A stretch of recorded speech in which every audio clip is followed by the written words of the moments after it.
So I want people to understand that Black America, just like everywhere else, we have a complicated history. It just wasn't some people that were brought on some ships and then freed and then started jumping up and down, singing and dancing and making money, entertaining people. The story is way more complex than that. So I want people to understand how our blood, sweat, and tears built this country. And the reason why you're enjoying it today is because of us. So that's why, that's my motivation. That's my why. 4 Degrees to the Streets is designed to empower anyone curious about places and spaces, not just persons with professional degrees or backgrounds. Here we will cover a host of topics, including transportation, health, housing, and the environment through the lens of racism, classism, and sexism, and give listeners the tools they need to overcome institutional barriers. Follow us on Twitter and Instagram at the 4 Degrees Pod, and tune in every other Tuesday where Nemo and Jazz keep it 4 degrees to the streets. Hi, everybody. Welcome back to the 4 Degrees to the Streets podcast. Happy February. It is Black History Month, amongst many other things that are going on. And we're super excited for today's episode. How are you doing today, Jasmine? I'm doing very well. I like February in California. It rains and you're just reminded like all the things happen. We had an earthquake and it's been raining. So we've had all of the things that go wrong in California recently. But how are you? I'm well. I had a somewhat love-filled weekend. Had a Valentine's Day gathering that my friend hosted. That was a lot of fun. And then had a vision board party the next day. I kind of liked doing the vision board a month into the year because imagining like doing that a month ago would have felt a little chaotic. Oh, I So thought it was like a Galentine's vision board, like a vision of love board. I'm like, that seems, I can't do that. I don't have the energy. no, it was just like a standard one for the year. And this is like the third year in a row that my board doesn't have anything to do with love on it. So I gotta unpack that. Put some love on your vision board, Nemo. You have to envision it and you got to see it to believe it to achieve it. I'm excited for today's episode. We have been thinking about this episode since last year. And so today's episode, we're going to be talking about genealogy and urban planning and the connections thereof. And so you might be thinking like, how are they connected? And so neighborhoods and people are connected. People, just on a basic level, people live in spaces. Whether you live in DC, you live in LA, you live in Chicago, you live in a particular neighborhood, and that neighborhood has evolved and changed over time. It might have gone from an agricultural space to a more suburban space, to a more urban place. And the demographics of the people that have lived there may have changed over time. And there are histories and cultures that are lost and may not have been respected or treasured over that time period. And we wanted to, in this episode, break down how cities, particularly we're going to be focusing on Washington, D.C., our nation's capital on the East Coast, and the city of L.A., our furthest kind of westward city, thinking about the American expansion west as our two kind of focus cities, and thinking about how broadly demographics changed over time, but also about individual families who were a part of one of millions of people that have lived in a particular space and kind of highlighting their story. And to do that, we are going to have a guest on the show, Ross Murph. And I'll take a second to read his bio before we kind of get into our interview portion with Ross. And so Ross Murph was born in New York into a 2-parent household with 2 full Black American parents. He moved around a lot in his life, from Warwick, New York, Teaneck, New Jersey, and Middletown, Delaware, kind of all along the East Coast before returning to New York. Family was everything to him growing up, being one of seven siblings and growing up around his great aunts, grandmothers, and great grandparents, whom he frequently visited down south. They shaped his understanding of what it means to be a Black American far beyond the stereotypes that media pushes. And the conversation around media will also become very apparent because Ross, our guest, has a very large media presence on YouTube and on TikTok and on Instagram that we'll get into and hopefully kind of talk about his work in those spaces. And so, Ross, our first question to you is for you to tell us a little bit about yourself. We've talked about some of the places you live, but tell us more about your personal, your family background, and your why. What is your research? Why do you do it? Well, growing up with your aunt, my grandma Ernestine Bonds, she was born in a little town called Summertown, Georgia. And growing up, she constantly would tell me about what it meant to be a Black person. Well, she would say Negro, and she preferred the words Negro and colored. According to my father, she didn't like the term Black, but she taught me what it meant to be a Black American. Where she would always say that you have different walks of life, you have Black people that came from different walks of lives. And she would say that, you can do anything. She told me I could be a president, I could be a senator, I could be a musician, I could be a basketball player. She really instilled that as a Black person, anything was possible. And I didn't understand what she meant at the time because the media shows us something different. It shows us a broken community. It shows us Black people struggling. It shows one parent households. It shows, deadbeat fathers and baby mothers. And these are the stories this is the narrative that's pushed to the Black community, that we're nothing but a musician, a basketball player. Those things are great. We love Beyonce, we love LeBron James, but we can do more than just entertainment. And she always told me that. And I would constantly ask her about our history and who I was. And, Jasmine, as you know, we have different skin colors, skin tones in our family. And sometimes some Black people, they look, what we would say, you look white presenting. And she would say, Black people come in all different shades. Some of us are dark skinned, some of us are light skinned, some of us are high yellow. But at the end of the day, we're all Black because we have a shared experience. And when she said that shared experience, I learned that being a Black American is more than what meets the eye. It's about a community that persevered, and despite the challenges that come under this white institution, the white supremacy that is the United States, we still have succeeded, and we still are continuing to succeed despite all these obstacles. So that's my why. I want to show people what she showed me. Thank you for that. I really like the last point you just touched on about acknowledging the differences and the varieties in being Black, and that it's not all the same. But I always think it's important for us to remind ourselves of that, and then also remind others as well, as even it's possible to just be in, your own community and seeing people who look like you, who had similar experiences, and forgetting that there are Black people all across the country who have had those different experiences too. So what's your primary area of study within genealogy? And then what are the specific histories that you want to uncover with your research? So my primary area of study is Black Americans. And when you're studying Black Americans, you have to acknowledge that there are many terms that people use to address us throughout history. You have Negro, you have colored, and then of course you have other terms that refer to color in terms of like mulatto, quadroon. Quadroon is a person that's will be considered 25%, having 25% African blood. And that wasn't like a DNA test. That was just like the community knew that you had a Black great grandparents, so you will be still part of the Black community. So my area of focus is Black people, no matter what that percentage is. It's about if they lived the Black experience. Were they segregated? Was their family enslaved? Did they have to suffer through Jim Crow? Were they in Black spaces? That's what makes a Black American. Did you have to live in Black spaces? So that's my primary area of focus. But because of the tumultuous environment that was America at that time and today, it does include and spills into white America.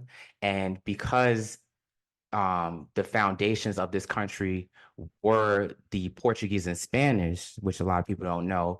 Florida, you have Florida, which is St. Augustine, and many other colonies and cities were originally founded by the Portuguese and Spanish in the United States. So I do catch myself delving into the Spanish colonization, which spills over into the Caribbean. So my focus is the Americas, but my main focus is Black America. And within that, are your what are the histories that you want to uncover? What are the stories that you want to tell and the knowledge that you want to share with the world? There's historians at various universities and campuses all over the country, and kind of what is your kind of theology and purpose for this area of study? Growing up, a lot of people growing up, my grandma would always tell me that there's many different colors in the Black community, and I didn't really know what that meant. And as she was telling me about the family, like her mother is somebody who's very fair skinned, and some people mistake her for a white person. And being in New York and just going to school and telling people, oh, my mother, she's Black, but she's light skinned, or having other family members and showing pictures and people saying that person doesn't look Black. It made me realize that people don't know what it means to be a Black American. They don't know our history. And so that motivated me to dig deeper into my ancestry and dig deeper into the records and who I am. We are actually the only people in the world that go by this one drop rule, or this what we call hyper descent, where is the subordinate population, which is the Black people, is the way in which you identify. So if you have one drop of Black blood, that's you identify as Black. Every other country, they do not do that. So I think it's important that people know the true history of this country. We have had that taken away from us by white supremacy. This is the only country that has a domestic terrorist group that was rampant and was supported by the government against the people. Many other countries in the Americas, people were allowed to choose how they wanted to identify. That's why you have in the Dominican Republic and Puerto Rico, people identify by their ethnicity. Only in this country do people identify by turmoil. So I want people to understand that Black America, just like everywhere else, we have a complicated history. It just wasn't some people that were brought on some ships and then freed and then started jumping up and down, singing and dancing and making money, entertaining people. The story is way more complex than that. So I want people to understand how our blood, sweat, and tears built this country. And the reason why you're enjoying it today is because of us. So that's why, that's my motivation. That's my why. I think that's very powerful. I think it's very important to tell that story because, yeah, I mean, if you pick up any elementary or high school or unfortunately university textbook, you do read a very linear story. You were brought here from Africa. You worked as slaves. We freed you. You struggled. You still struggle. A couple of you guys do well. You become a president and you still struggle. And I do think that when I watch your videos and I listen to your YouTube videos, I really do appreciate you telling a very nuanced story and doing so in a way that makes it easy for people to understand. I think you do a lot of due diligence in your research and you're able to tell those very nuanced stories. And so I just want to give an opportunity for the three of us on this call just to share our own kind of family and personal history as we now transition into more of a place-based kind of analysis. And so Nima, I'll start with you and just asking you to share as much as you want to around your family history. Yeah, and I was just thinking to Ross's last point about the narrative that we also hear in textbooks of, oh, America is the richest, most powerful country, and then it leaves out the part about how they got there from the free labor of Black people. And that somehow never seems to get connected. It's like we magically became a powerful, wealthy country. But yeah, and my background, and I feel like I don't go into too much detail in past episodes, but I may reference it if it's relevant. So my mom is from Louisiana, from a town called Ironton, on the west bank of the Mississippi River, so about an hour south of New Orleans. And that community, a lot of the people who still live there, it's a Black town, and it's the descendants of the slaves who lived at a nearby plantation. And so that is the land that they've lived on since emancipation, and the families, a lot of those families still remain.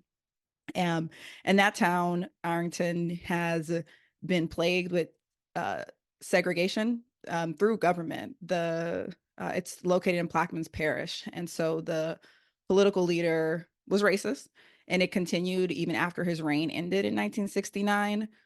They were denied infrastructure, they were denied development, and they didn't have running water until 1980. And for a long time, when you would look into the history of the town and the community, it's just like, oh, well, they didn't have running water. No, it was intentional. And it's even along driving to the town, it is lined with oil refineries. And so I've seen my family have health issues and the public health, the shortened lifespan as a result of living in those environmental conditions. And then on my dad's side, my dad is from Lagos, Nigeria, and our ancestral roots go back to I can't say it quite like him, but we're Lagosians. And so it's not like somewhere along the lines like someone moved there, but like that's where we originated from, dating back.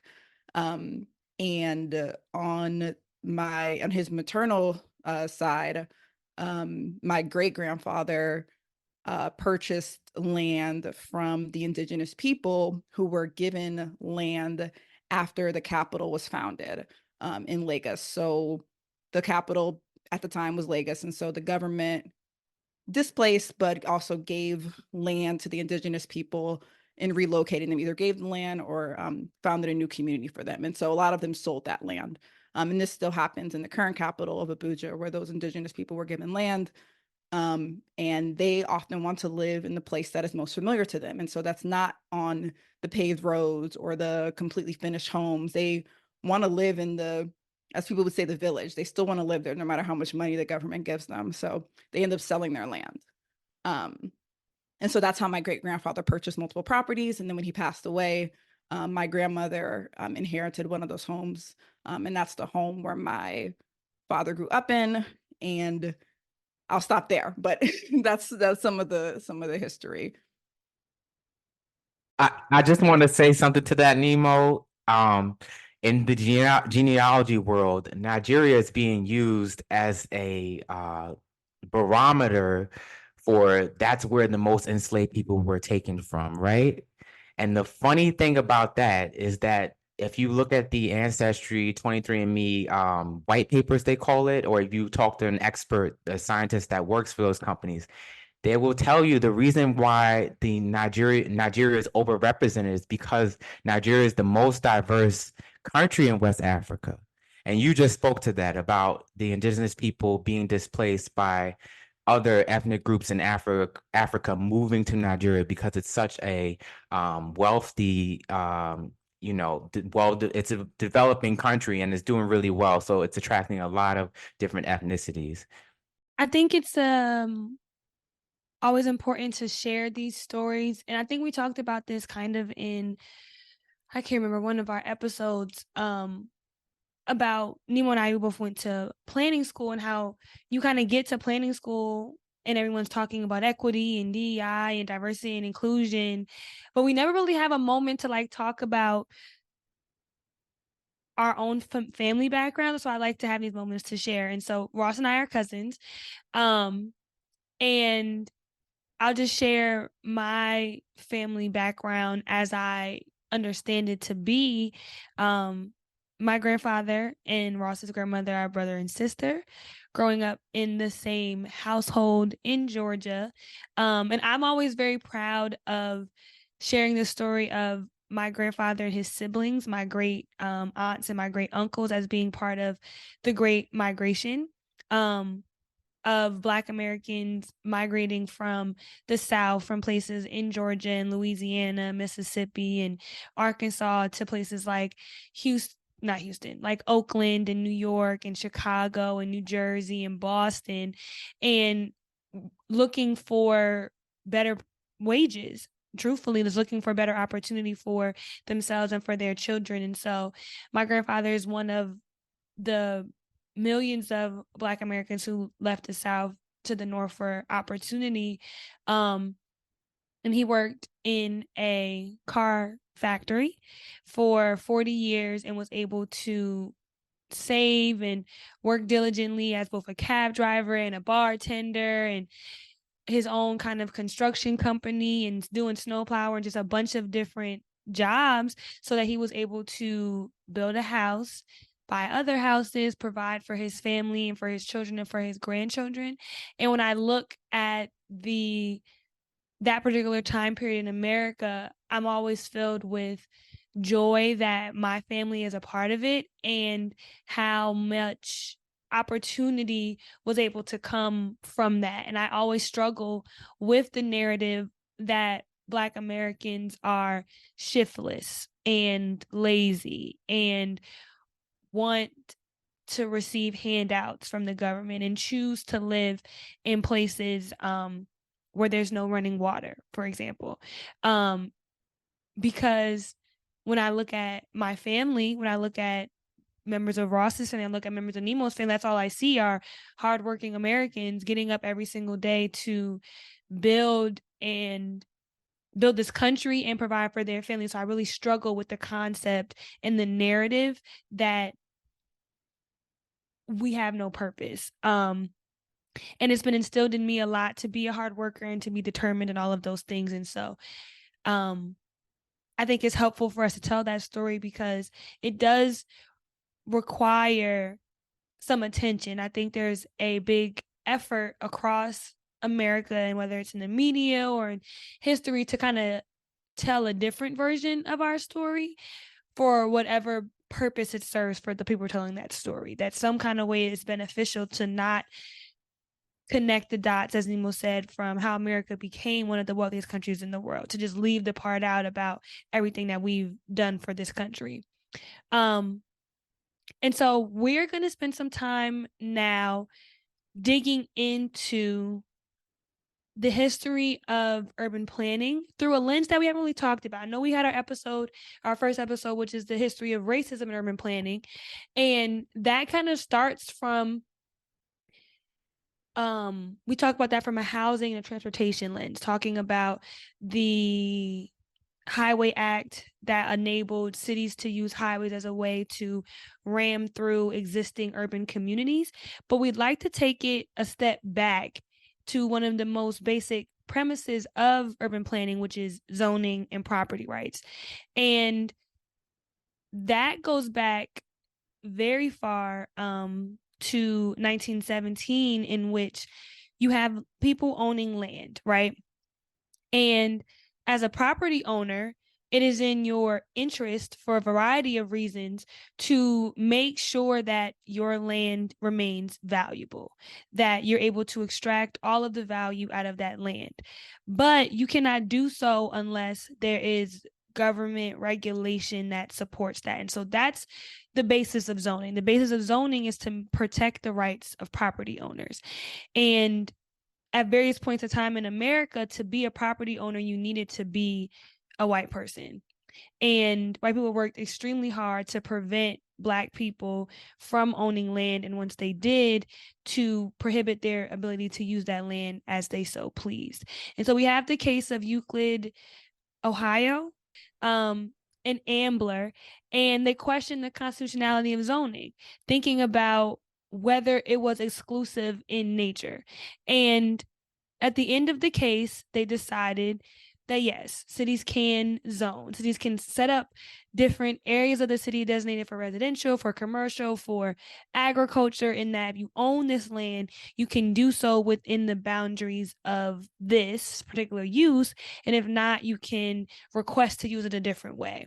And planning, because of its attachment to zoning, has consistently been used as a methodology to extract as much wealth from a piece of land as possible. And I think that's something that we don't like to really talk about in planning, that we didn't create this thing as now we're turning the corner and trying to focus on equity and trying to first focus on DEI. But I think at the foundation of it, it was done to protect the property rights of owners and to make sure that land could be bought and sold and increased for value. Yeah, I think a lot of zoning is done under the guise of protecting property owners slash and dot dot dot also saying that zoning is there to serve the best interest of everyone who's living in the space or everyone who's living in the environment. And I think with a lot of the starting point for equity conversations now are dialing back the segregate the impacts of segregation and racially restrictive covenants. And so, if you've read Color of Law, like dialing back those things. But I think that longer history, as Jasmine mentioned, dates back to particularly protecting the future wealth for people who are already wealthy, and not protecting the land ownership over people who were poor, or of color. Their property rights were disregarded under a regulatory government system, to protect those who are already wealthy.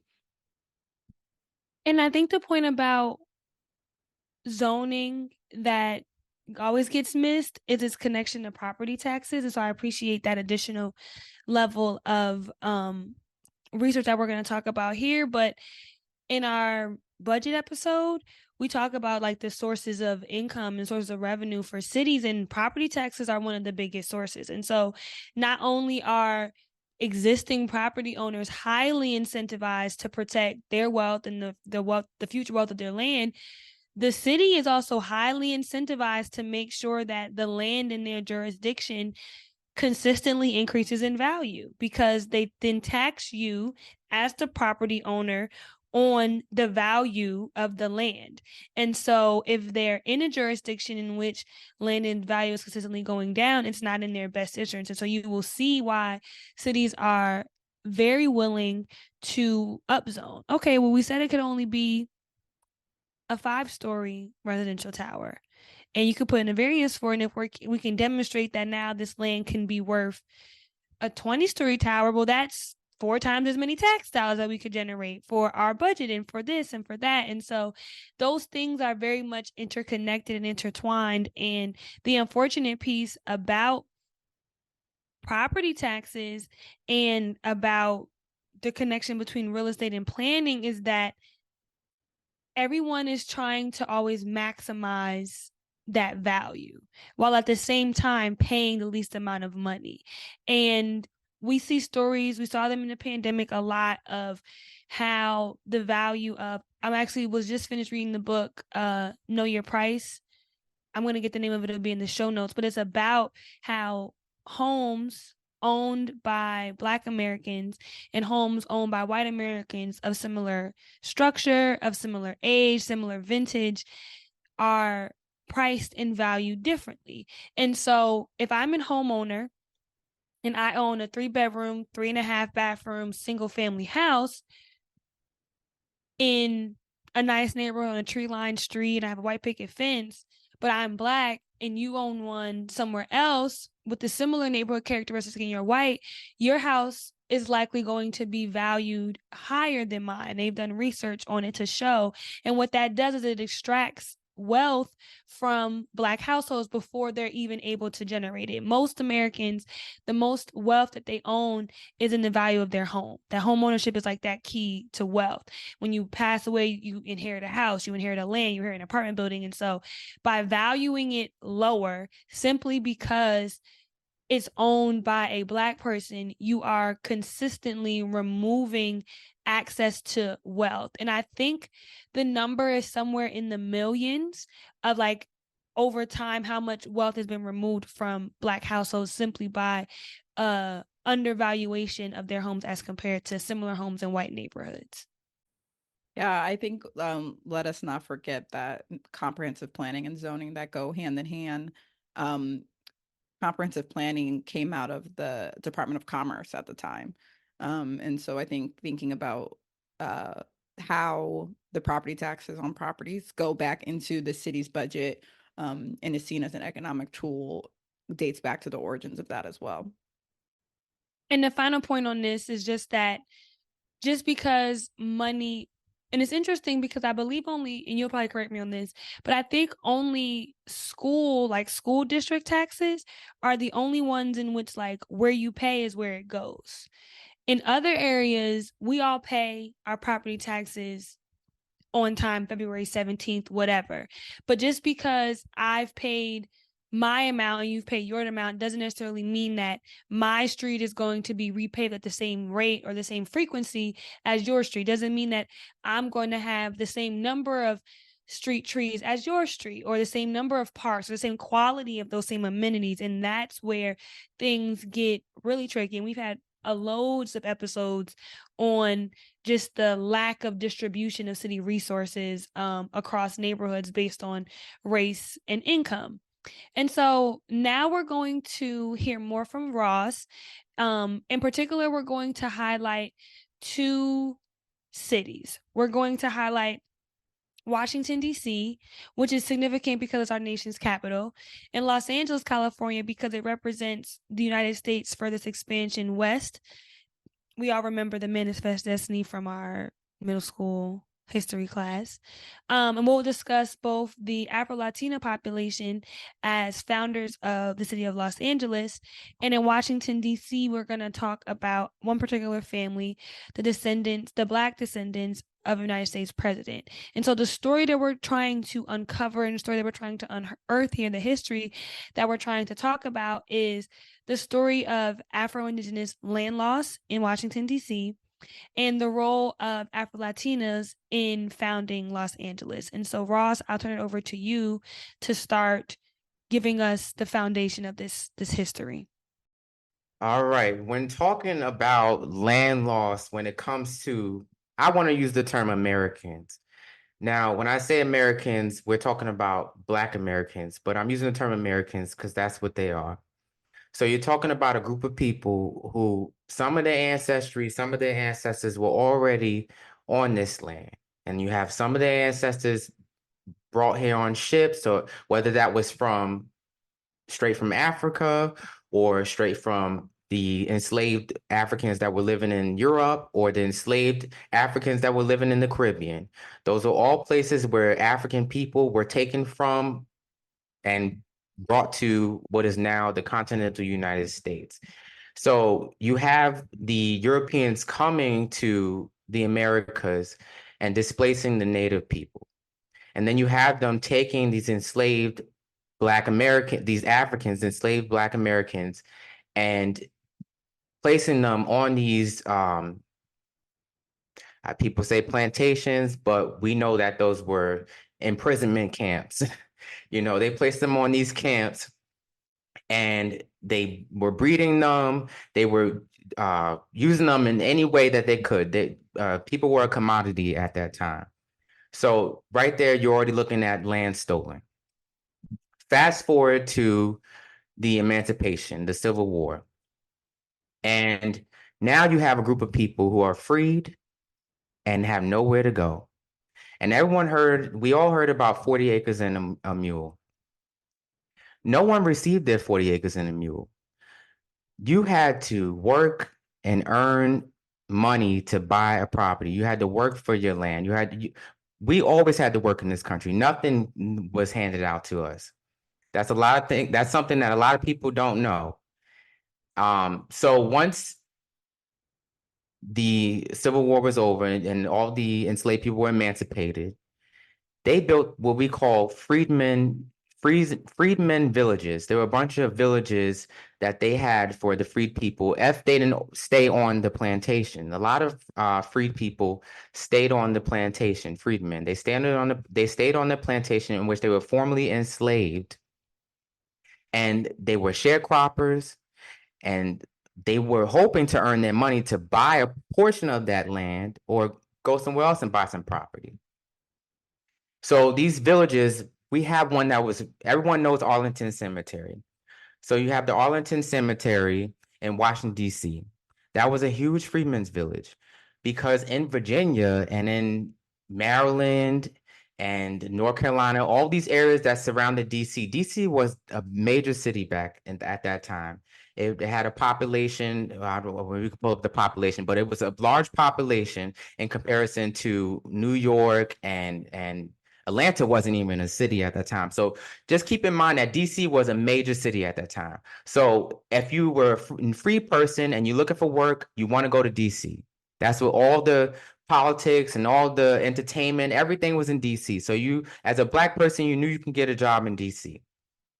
So they had the Freedmen's Village on Arlington Cemetery. And I'm saying Arlington Cemetery because that's what you know it as today.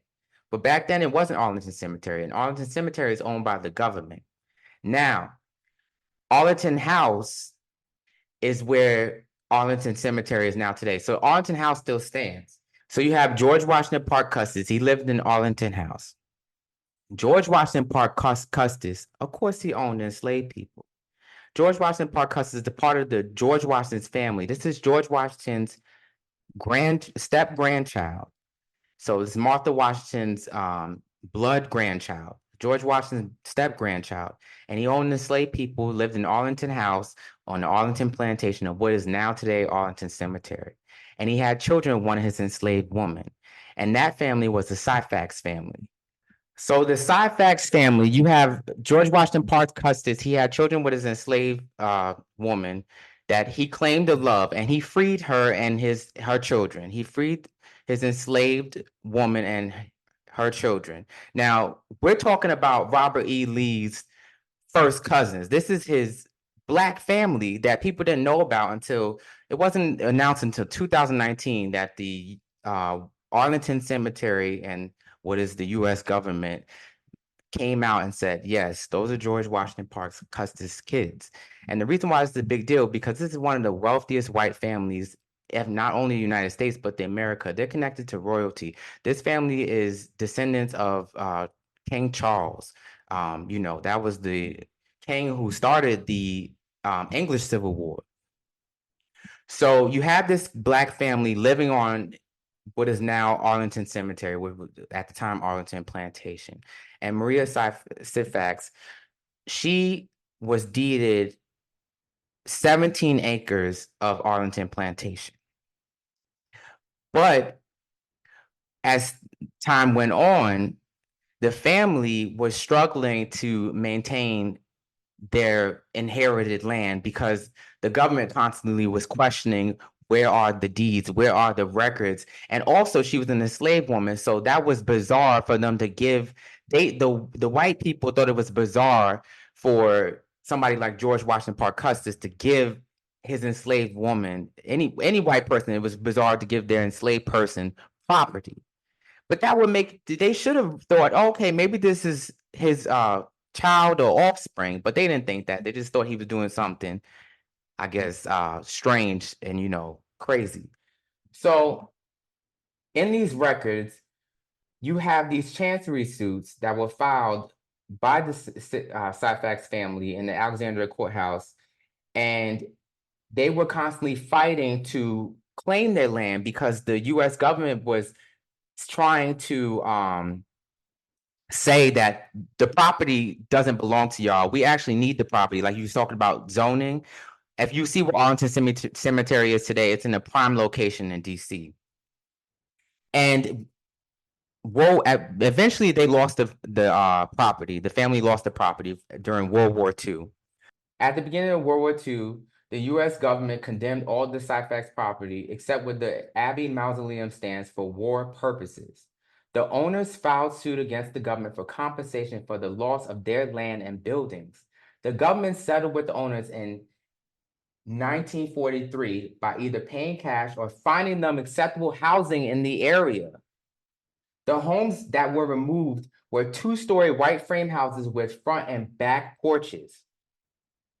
Mrs. Beatrice Ritchie of Arlington, whose husband was the son of Mima Maria Frost Ritchie, the descendants of the Syphax family, and one of the families moved off the land, said that the Syphax property graveyard was in the vicinity of where the swimming pool has been built on the grounds of Henderson Hall, which was a military compound.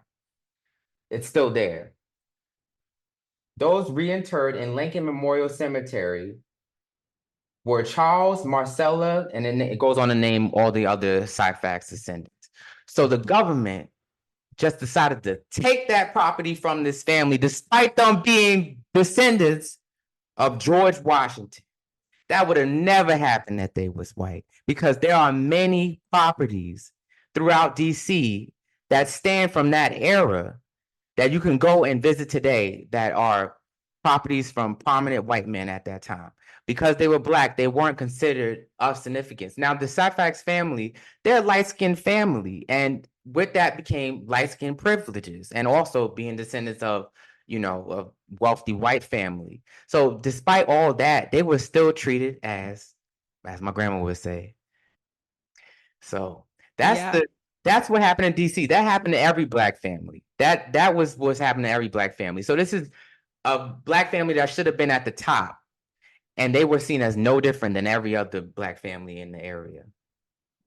Yeah, it sounds like a case of, I don't know how it's described in the documentation, but it sounds like a case of eminent domain, except they didn't actually have a just reason or a justification for why. I mean, other than just wanting it because, like you said, it was prime real estate. Did they, in your research, did they give any specific reason, or was it just the basis of, we don't care who you descended from, we're taking it because we want to and we have the power to do so? But did they give a specific reason why they could take it, other than, I guess, just saying that they didn't have the proper deed or documentation? What I see from DC, so I focused on this particular family, but I did pull out some other stuff for DC, and you have the area surrounding Howard University, U Street, you have Foggy Bottom, you basically the entire Northwest region. You have areas where surround Georgetown University. Many of these areas were, if not predominantly Black, had a significant amount of Black people living in these areas. And if you go to DC today, these areas are surrounding the White House. They're surrounding Capitol Hill. So it seems like they wanted these areas to be seen as white areas because they are convenient. So, a lot of times when you go to New York and you go to other major cities, white people are in the most convenient areas. The wealthiest areas are the most convenient areas. Those are the most expensive properties. The most walkable, the nicest neighborhoods that are right next to where everybody wants to be cost the most. And that's what we're seeing in DC with the land laws. Most of the Black community today in DC, they live in, I believe, the Southeast region, which is a long way from the White House. Today and in recent times, cities use eminent domain often. They can say, we need this road, we need this, your house happens to be in the area where we're going to build a highway, for example. And so we're going to condemn your property and give you what we determine to be a fair market value for that property in order for us to serve some government purpose. The concept and the legality of eminent domain, of the government being able to condemn property, is that it has to be used for some government purpose, and they also have to pay you a fair market value. And I think the sad part about it is that the person purchasing is also the one setting the fair market value. And so the playing field is not level, and you have to go through a very complex and difficult litigation process to determine if you think what they're offering you as the value of your land is below value, which already ties into what we were talking about earlier in terms of undervaluing Black spaces and Black property. And so it's a double whammy. It's already undervalued.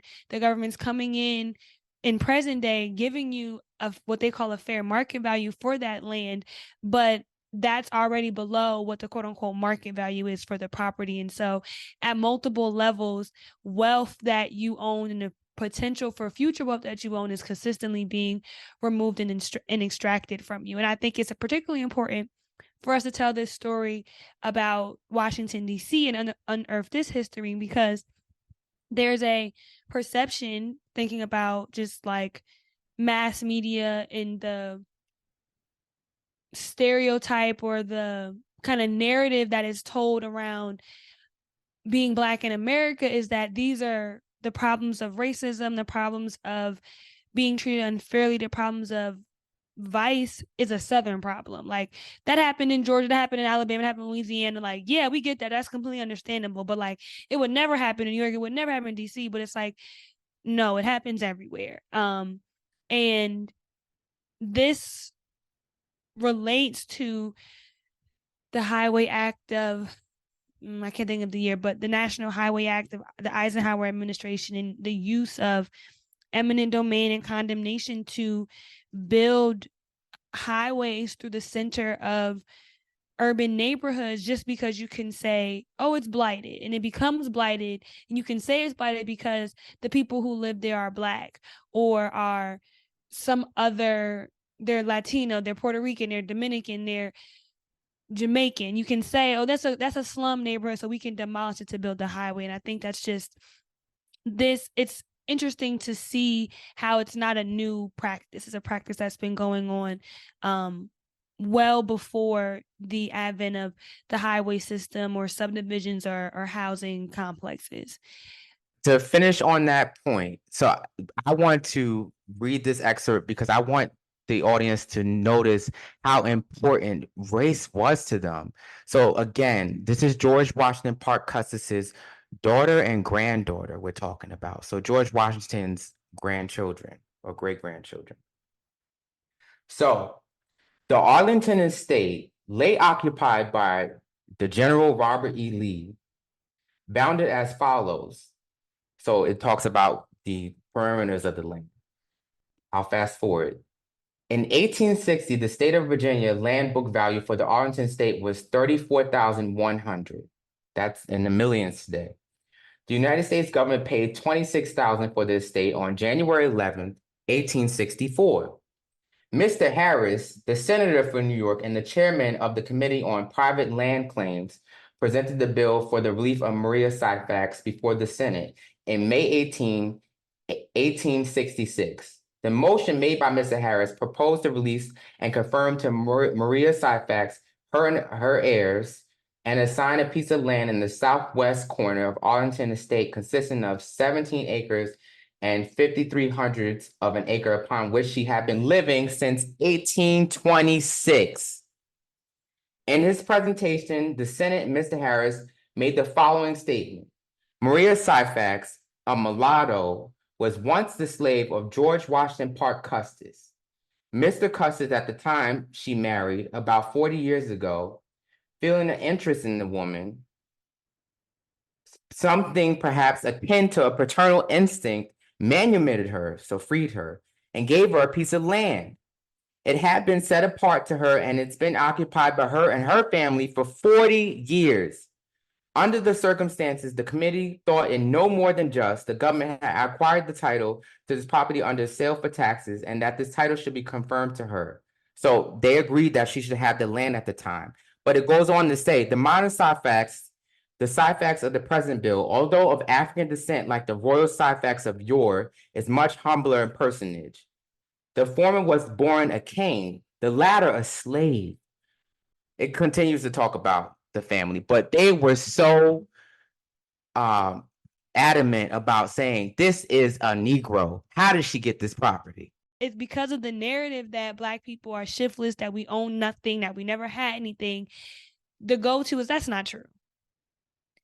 And I appreciate the findings and being able to share that This is just one particular story that we were able to unearth and to tell that story, but there's probably 100 or 1,000 of them just like it, and that's the part of the American history that is undiscovered and like not talked about.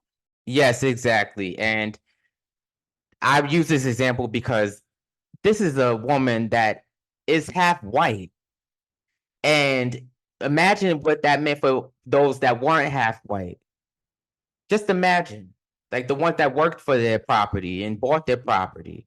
Race is consistently a central theme in um your justification as they're going through the court proceedings.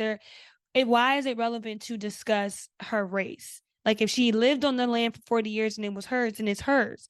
Discussing her race is a way of trying to say that she couldn't have possibly owned it. She couldn't have possibly lived there because she was a mixed woman, a mulatto, like they described. And so take us now to Los Angeles, and let's have a conversation about a different city with a different growth period than Washington, D.C., which was part of, the Virginia, Maryland kind of colonies, the initial colonies. Yes, Los Angeles, obviously the city of dreams, the city of angels. It's always sunny and never usually doesn't rain in Southern California, right? And it's definitely a city that means a lot to Black Americans because it's an entertainment hub. We used to have Motown, and then it became Hollywood. And well, Hollywood was always there, but music moved to Hollywood. And it's a lot of Black superstars came out of this city. So the history of this city, a lot of times when people hear the word Latino, they think, I guess, like a white presenting Latino or somebody that looks white. And the history of California was actually the history of Los Angeles, excuse me. The history of Los Angeles is actually an Afro-Indigenous history. This city was founded by, I believe, 22 Afro-Latino people, Afro-Latino families. So excuse me, 26. There were 44 founders of the city of Los Angeles, and 26 of them were Afro-Indigenous, Afro-Latino. And these weren't any small, farming families. These were major ranch families. They owned hundreds of thousands of acres in the Southern California region. And a lot of people don't know about this history because the government actually intentionally hid it. So I'm reading an excerpt from the Los Angeles Times magazine. It said the plaque soon vanished without a trace because there used to be a plaque commemorating the founders, these Afro-Latino founders in Los Angeles. Rumor had it that several recreation and park commissioners had been displeased by a public display of the role Blacks played in the city's founding. More than 20 years later, another plaque was put in the same spot. It honored the city's founders without mentioning their race. That plaque was replaced in 1981, marking the city's bicentennial with a simple bronze tablet that tells the founders' names, race, sex, and age. It was installed through the trailblazing efforts of Miriam Matthews, California's first college-trained Black librarian. So she restored this fact to us, and that's why we are here talking about it today. Thank you, Miriam Matthews. All right.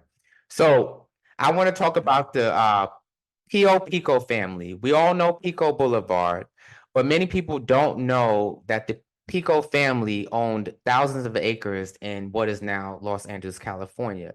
And something really sad happened to this family.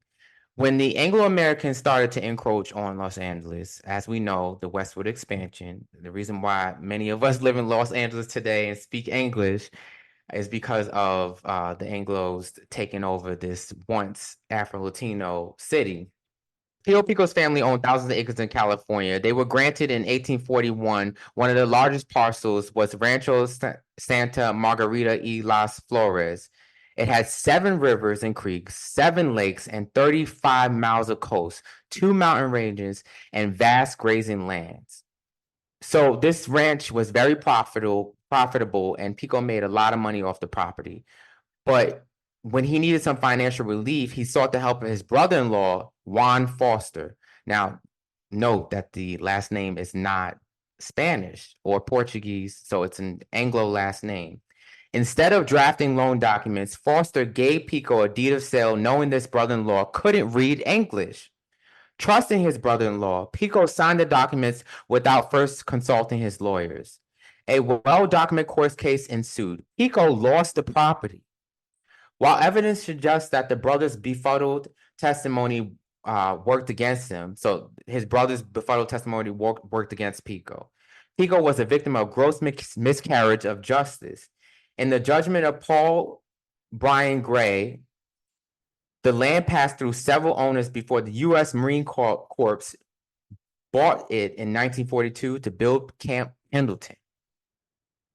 Again, the government is here, baby. They're here taking the property from us. Just once again, it happens over and over again. Black descended people are being tricked out of their property. So that was just one of the ranches that the Pico family owned, one of the ranches that these Afro-Latinos owned. Remember, I said there were 26 of them, and they were all wealthy at one point. And this happened over and over and over again. And there's so many documents because the way the articles refer to Pio Pico is that they say he was very savvy in terms of the legalities of the space of how land and property ownership and things like that. So he was constantly going to court because he trusted these people, but he didn't know until after it was too late that they were tricking him. And you wouldn't really know somebody is trying to steal something from you if you're breaking bed with them every day, you're creating a family with these people. You wouldn't think that these people are trying to steal from you. Sometimes we don't read documents when our family brings it to us, but this is a sign. This is, if you weren't reading documents now, you better start reading them. If you weren't reading them before, you better start reading them now, even if it's your brother. I'm just going to highlight for everyone where Camp Pendleton is located in Southern California. And so it's in Orange County. It's just north of Carlsbad, which is just probably about 20 or so miles north of San Diego and about 60, 70 miles south of the city of Los Angeles, downtown Los Angeles. It is right along the coast of the Pacific Ocean. And so it's extremely valuable land. It would have been at that time very valuable for farming, for agriculture. And it's extremely valuable today for real estate and views on the ocean and mountain views and all of those things. And so I think the theme that's consistent is, one, the government having a justified, if you choose to subscribe to that, purpose for needing the land, but also the land being in, again, prime areas. And so I think as you think about, or if you follow the narrative that is told about Black Americans and people of color in the United States, the story is that where we live is not valuable, that Southeast DC and Harlem and the Bronx and south of New Orleans is not valuable. It's not the place you want to be. But I think what's not told is what happened before, like how we were pushed into those areas, as opposed to having once had valuable land and it being circumvented from us in a variety of ways. Yeah, and I think describing what the land is like today, even if some sort of increment was paid out to a family, and some of the examples that Ross is giving, it was just taken with nothing in exchange. But I think today we are seeing the examples of the government saying, well, we're going to give you this, or you can buy a new home somewhere else, with the same people taking the land, knowing what the future value will be. And a lot of times those families will never see the same value that the new owners coming in will get to benefit and profit off of. And that's, I think, such a huge part of this, is that generational loss of wealth, creating the some of the narratives in the media too, because I think just simply knowing the history of your family and the ownership and knowing that your family has ownership over something or a stake in something does so much for the spirit and the self-esteem. And so to not see that generation over generation, there even just becomes that mental loss of like, well, we don't have ownership in my family, and so therefore my future also is a void of wealth. And what that creates for, I don't want to say like the image, but just the conception and the decline of progress. Right, that decline of progress. And to go off of that, Nemo, I want to read an excerpt that the San Francisco Examiner talks about how the family was affected by this loss a few generations later. So it says a document was filed with the county clerk yesterday by which the heirs of the famous Pico family hope to recover some of the vast estates once owned by their ancestors. It was the will of the widow Don Antonio Maria Pico, who was the first cousin of Don Pio Pico, the last Mexican general of California. Don Antonio's widow died 15 years ago. So this is 1897. And this is the first attempt to administer to her estate. Don Antonio was a man of great wealth. He lived in San Jose and was a judge under the Mexican rule. He owned large tracts in Alameda, Marin, Santa Clara, San Mateo counties, and in Lower California, where he was reputed to own 60,000 acres. She believed that the title of some of the property once owned by her husband had never legally passed out of his possession. She thought that if a claim were made that some of the vast estate could be recovered, in this belief, she made the will, which was filed yesterday. So the family was still trying to get back the property because they knew that it was stolen from their family. It's saying that the grants were made by the Mexican government, and once the U.S. government came, they didn't approve the grants. So the grants were legally in the family's name, but the U.S. government claimed that it wasn't legally theirs. So we're seeing an exchange of, people that were already on this property, but you see an exchange of documents from one nation to the other. And this new nation saying, we're not honoring those mixed people's land documents.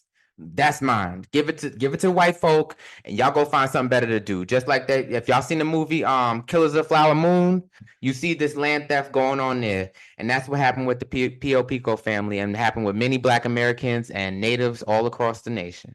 I just want to say that, Nemo, because that was going off the point about the pain. So you see, this is a public article that was published all over California, all over the US. People knew that this family was hurting and felt like something was taken from them.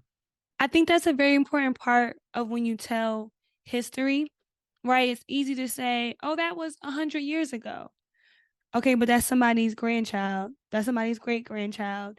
That's somebody's great great grandchild who's probably still living today, right? Who is negatively impacted both financially and emotionally by things that were taken from their family. And I mean, thinking about this particular case is kind of it's very egregious, right? It's saying, okay, we've now taken over this land that was formerly a part of Mexico, but we're not honoring or cherishing whatever y'all had going on. That's my name, Paul, and that's between y'all.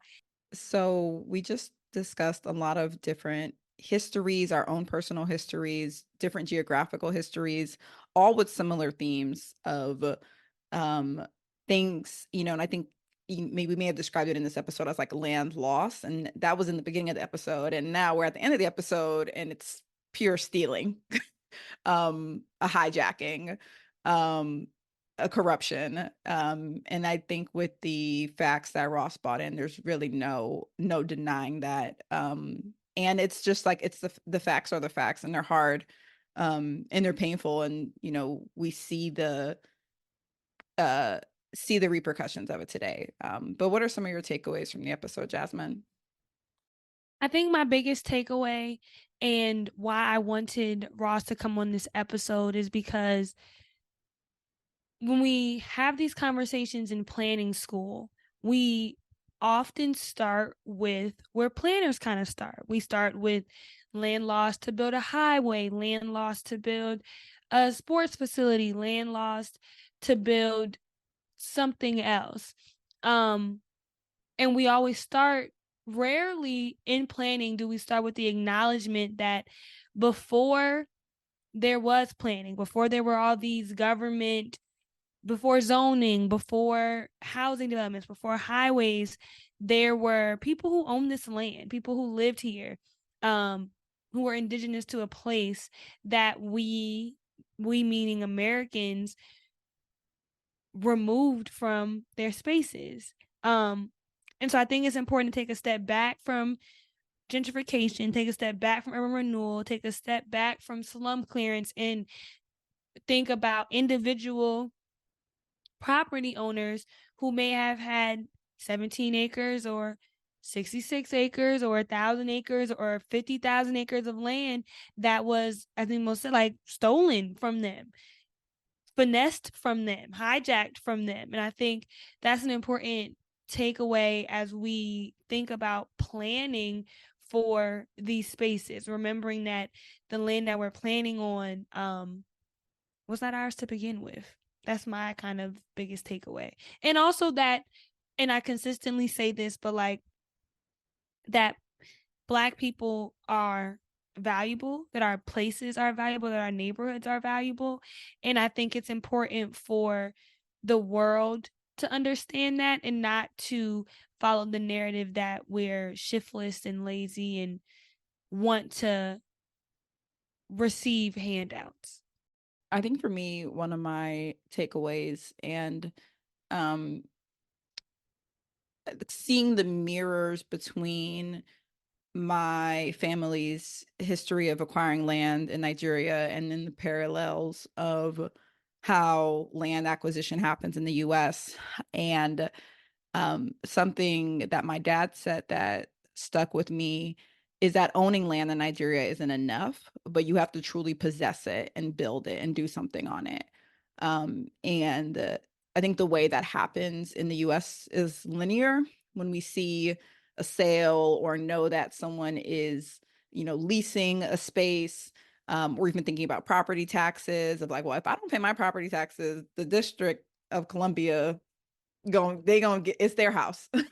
And so seeing that chain of events and being familiar with it in the American context, and then also similarly to the colonization and the stealing of land, in that it was like, well, we being the, not we, how do I say this,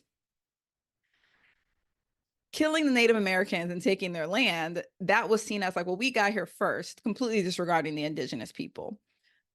Whereas in Nigeria, it was a matter of, well, whose family got there first, and then claiming that land, and then how that passed over generations. So just seeing how it can happen in a naturalization, like a natural flow of passing down land, still not without its challenges. There are a lot of challenges that I won't go into. It's a whole different episode, but then seeing how it can happen so violently too. So I'm just thinking about those parallels.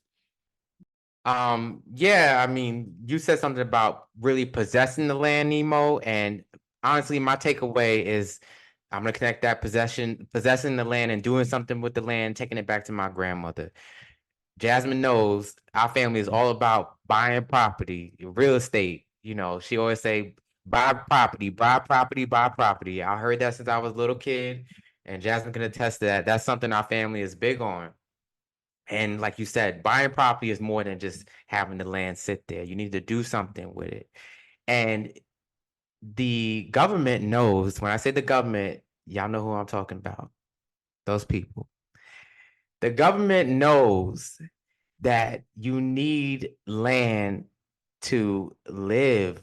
And when I say live, I mean you need a church, you need a school, you need a store, you need a place to play sports, to relax.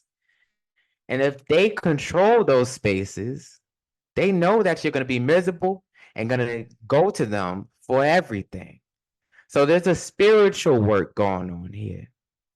And I think it's important that Black Americans realize the dark shadows that have permeated this country and taken a hold of our communities through this work that they've been putting in for hundreds of years to make sure that we don't see ourselves in the light that we're supposed to see ourselves in. And we need to take these spaces back. And I don't mean that for those people that anybody, I don't mean by force. I mean, take these spaces back and build on them so we can have our communities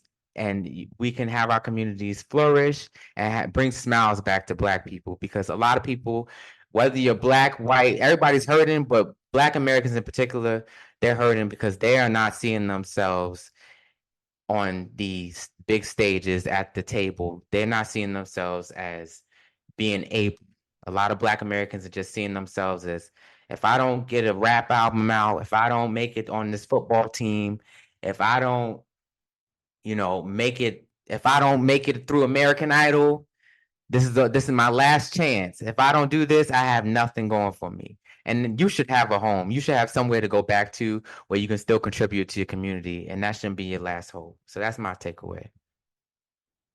Ross, we want to thank you so much for joining our podcast today. It's not lost on us that we were recording this in Black History Month. I think it's very symbolic and very relevant. Where can the people find you on social media, and how can they connect with you further? I go by MORFBOSS on TikTok and Instagram and YouTube. So Morph, my last name is Murph, but it's a Swiss German last name. So it's just a play on that history. And the original spelling is MORF. So it's MORF and then boss, BOSS. We really appreciate having you on the show. And we hope that if you're looking for more information, you want to tap in further, that people reach out to you on Instagram, on TikTok, and on YouTube. Thank you, Ross. We appreciate you joining so much.